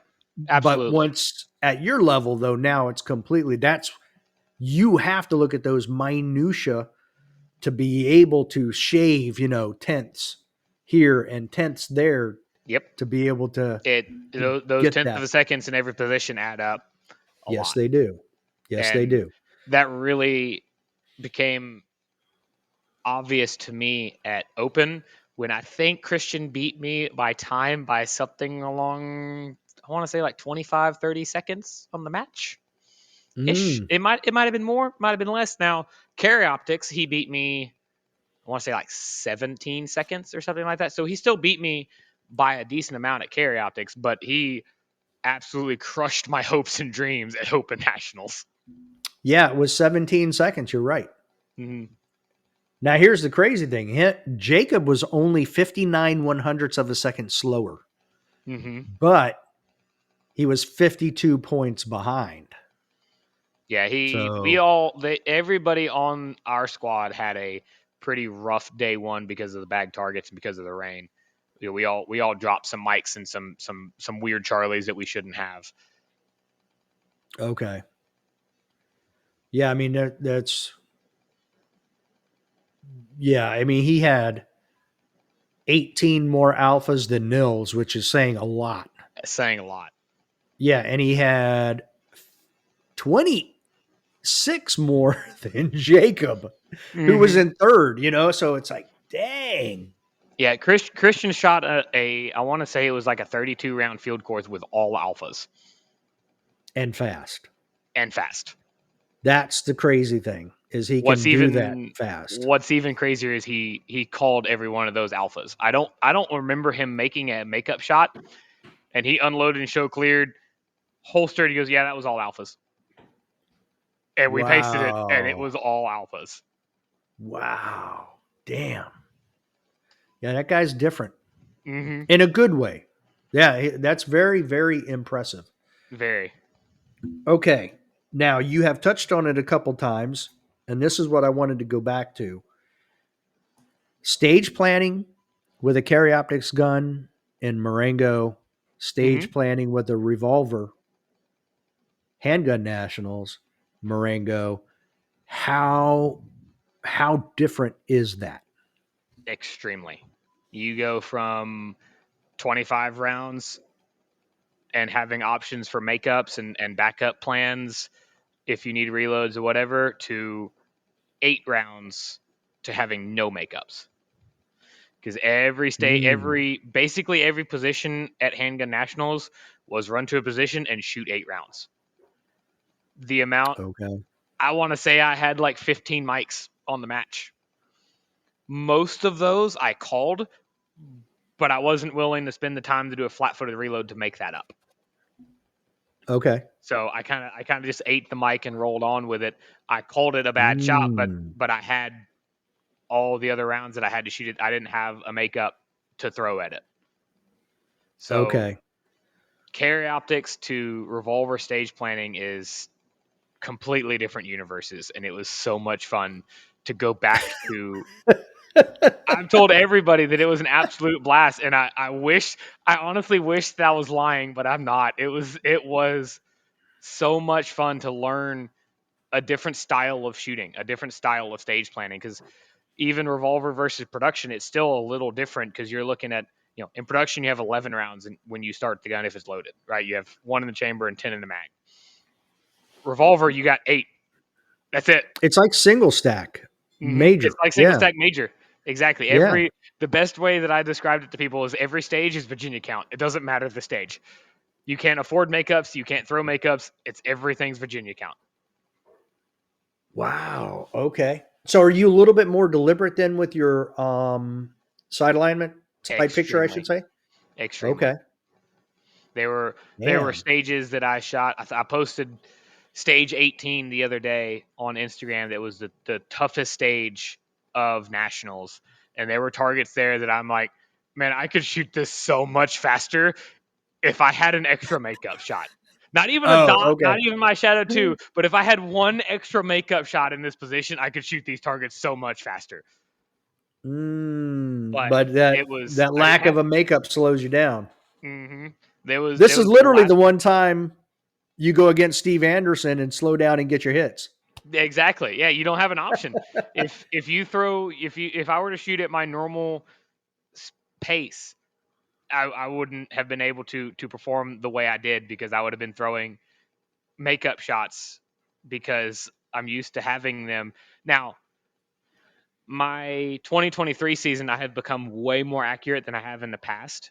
So my makeup shots have definitely reduced in that aspect, but I still enjoy having the extras and being able to throw them if I need them. But going from that to shooting revolver where I don't have an option to make up shots. There was one stage that I came into position and there were 2 targets. I want to say it was like 25, maybe 30 yards, wide open paper, wide open USPSA targets. So I came in a pretty good lean and went alpha, delta, delta, delta. Well, okay. I couldn't make them up. I knew that they were there, but I could not make them up because I had 2 more targets that I had to shoot right in another position that would have added another reload and really got me off my stage plan that I would have had to get back onto. So but if you had those makeups and you had to add another reload in there, Mm-hmm. how far does that set you back? it's there's a whole lot of variables into that, so it really matters on where how well did you send those makeups? Were they worth it, or did you send another delta or send the Mm, mic? okay. Did you fumble that reload? Because if you fumble, a good revolver reload is like a second and a half. That's pretty good. That's a long time. And if you fumble it, it's 2.5, 3 seconds Right. of just standing there not doing anything. And going from the world in production where I was normally pulling off 8.9 reloads consistently shot to shot, standing there loading for a second and a half feels like an eternity.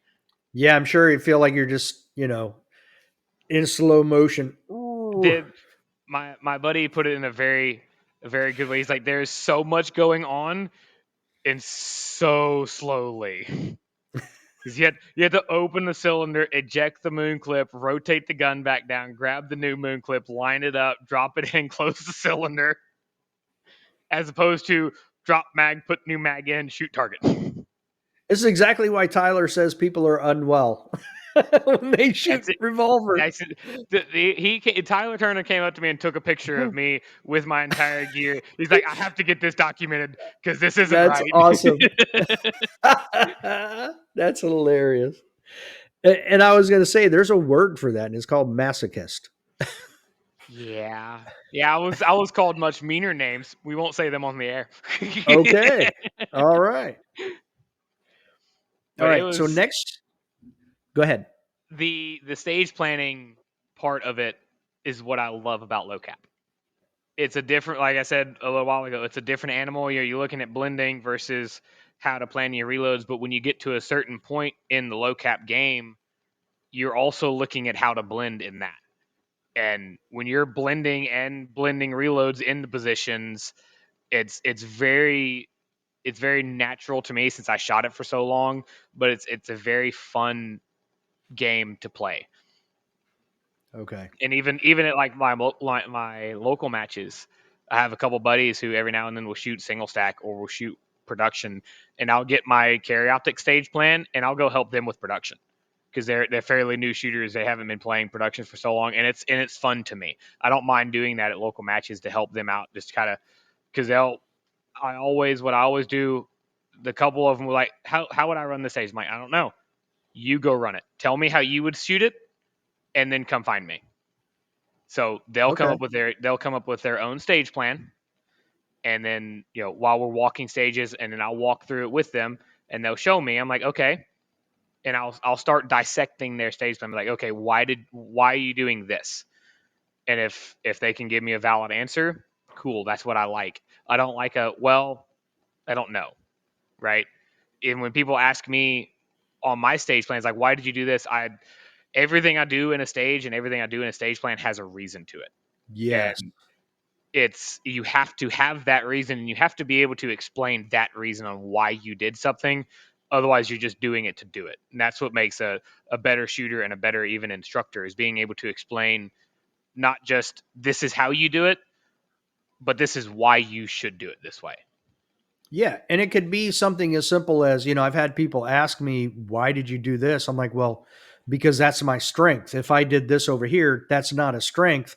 So there's a Exactly. chance I'm going to blow it. So Hmm. I shoot my strength, Exactly. you know? 100% is the sport is still a very individual sport, and you always It play is. to your strengths.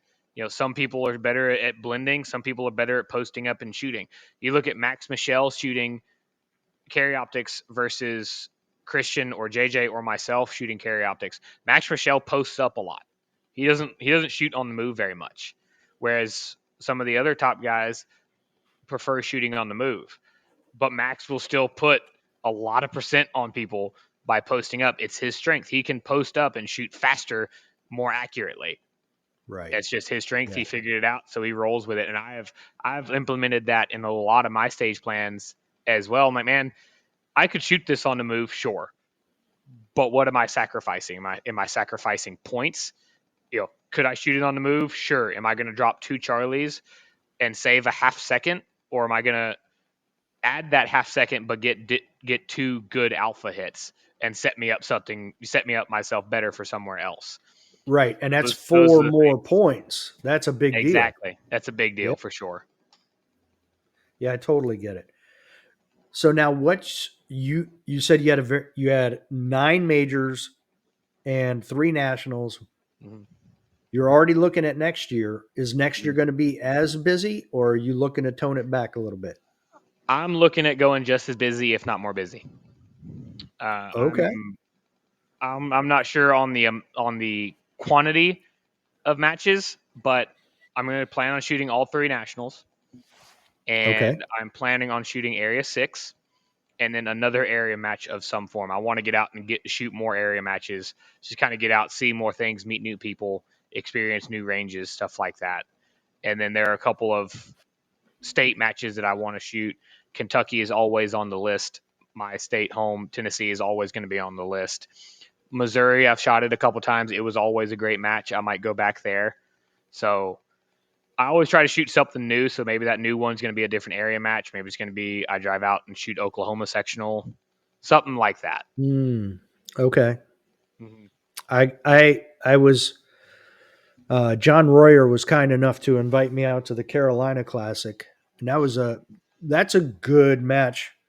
I've heard a Um, lot of good things about that match. there were a lot of good stages, and it was like no, like sometimes you can look at an overall match and you're like, oh, here's the theme. You Mm-hmm. can get a theme, but then I found out later that he had every each stage was from a different match director.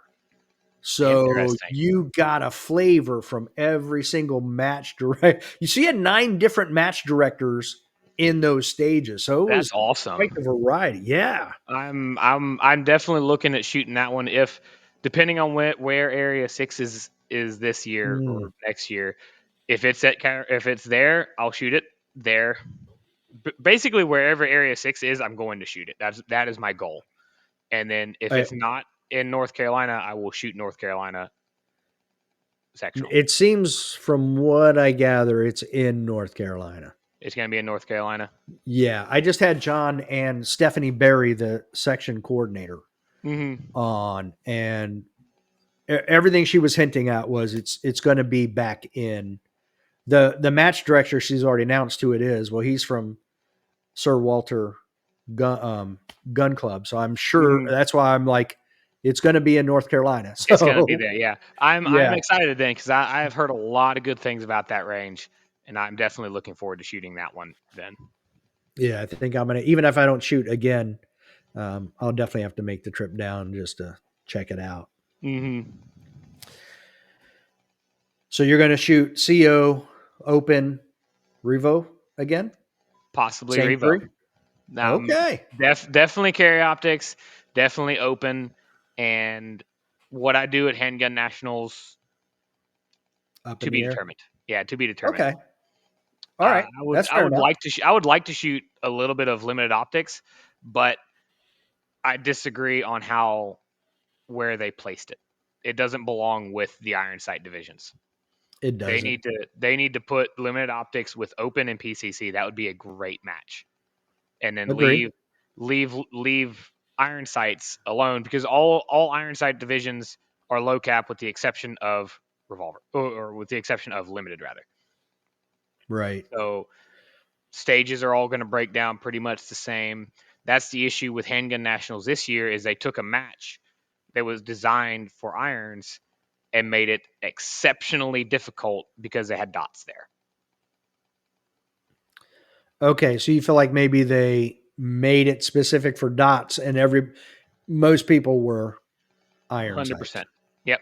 Now, limited Mm, optics was the most popular division. It it was. had a lot of people there, but I don't think that it should have been at that match. I am 100% for limited optics. I think it's a great division. I think it's a great idea. I've been in support of it from day one, but they need to put it where it belongs with open or PCC. Carry optics is too big to put anything with it. Oh yeah. Yeah, Absolutely. you had 500 people at Carry Optics Nationals alone. Eh, yeah. And with 200 people on a wait list. Yeah, That's nuts. exactly. Hmm. Now, I would be okay with allowing limited optics in, but keep it as iron sight nationals and set it up for those guns. You know what I mean? Exactly. The Yeah. guys shooting limited optics, they're just going to have an easier match, but it's an iron sight national. So, Hmm. Yeah, they definitely didn't do that this year. no, I Yeah, guess not. there were no steel closer than about 20 yards, I want to say. And all miniature, All right? mini poppers. All Yeah. mini poppers. Ooh-wee. It was a That tough match. with a It was it revolver. was it was the hardest match I have ever shot, but it was the most fun I've ever had shooting a national championship. All right, there you go. That's all that matters. That's all. I was just there to have fun. And you did well. So I there's appreciate that. that. That was a lot of fun. Being able to play seventh out of people who just shoot revolvers, and I'm that little guy who just shows up and like, hey guys, I'm here to play. Now, do you think how close to Michael Poggi do you think you could get if you had an optic and he did not? I don't know. That man is a monster with a He revolver. he's the Christian Seiler of revolvers, the Eric hundred Grafel percent. of revolvers. 100%. I don't know if I could get. I would say I think I was what 19%, maybe. I don't remember my percentage at Handgun Nationals. Let me look For overall? for a revolver. 80%. I Okay. bet I could. I bet I could.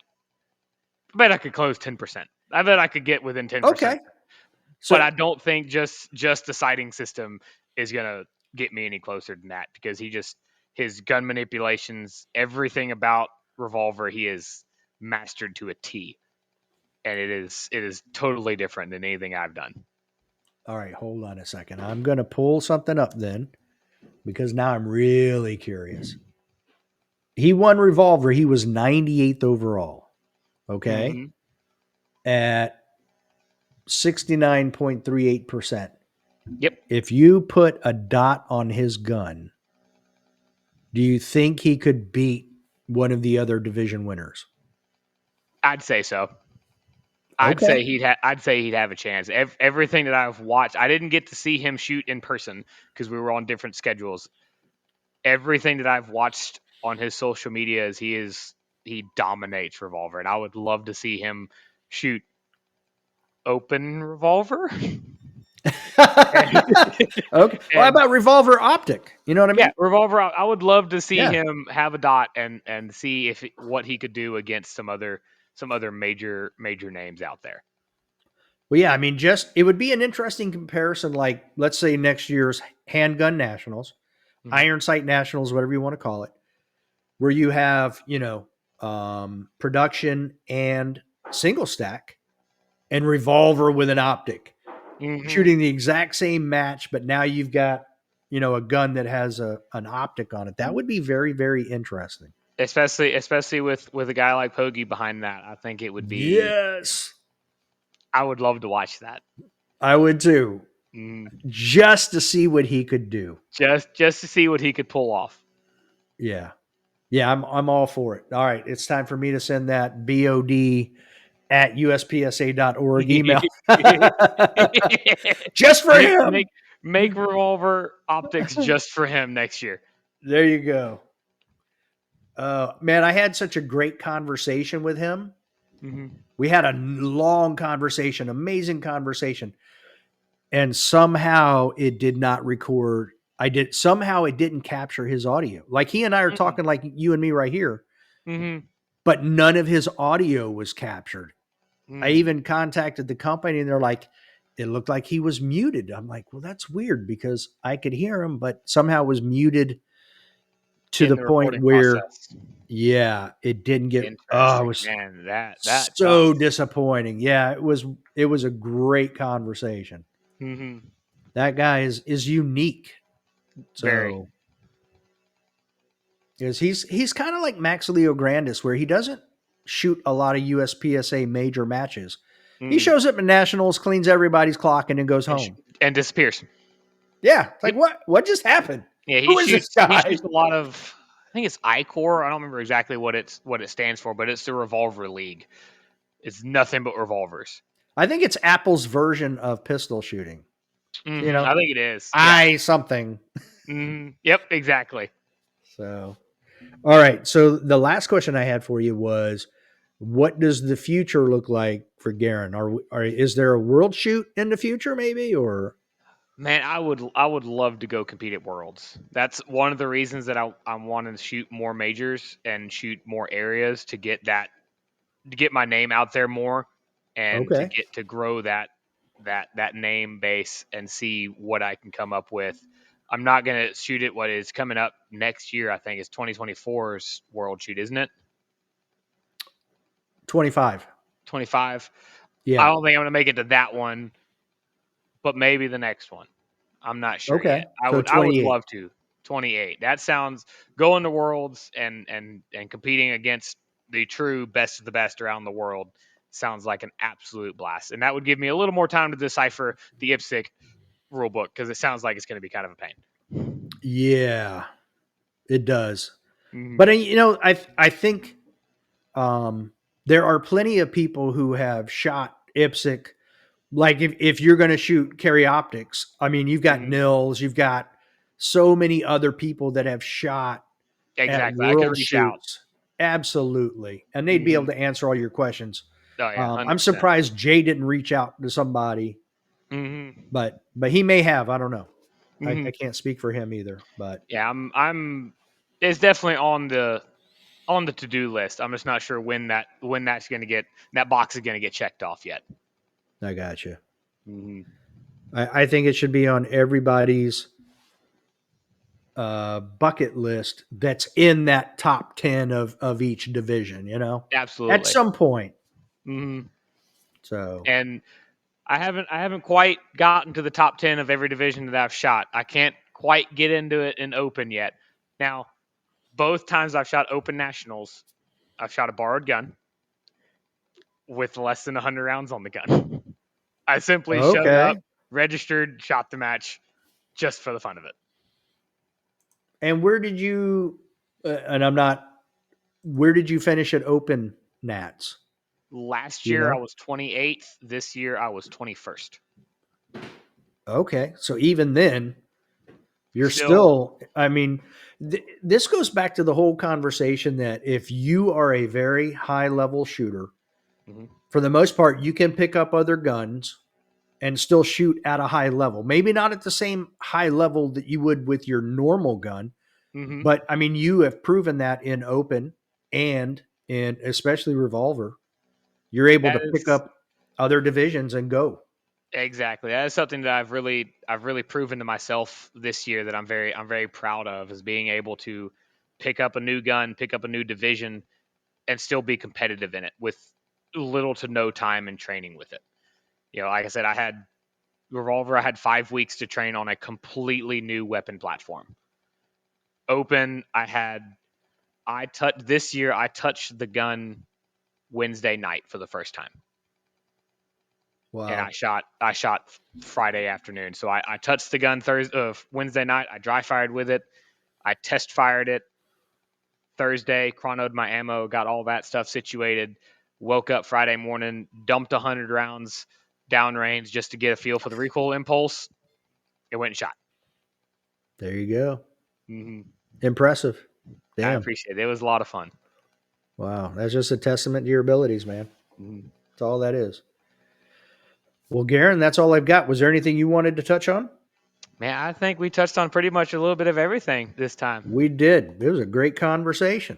It was. I really enjoyed it. I really appreciate you having me back on. Oh, my pleasure. This won't be the last time. That's the only warning I'm going to give you. Well, I look forward to it. All right. Take care. Until next time. Don't be a little bitch. Yeah.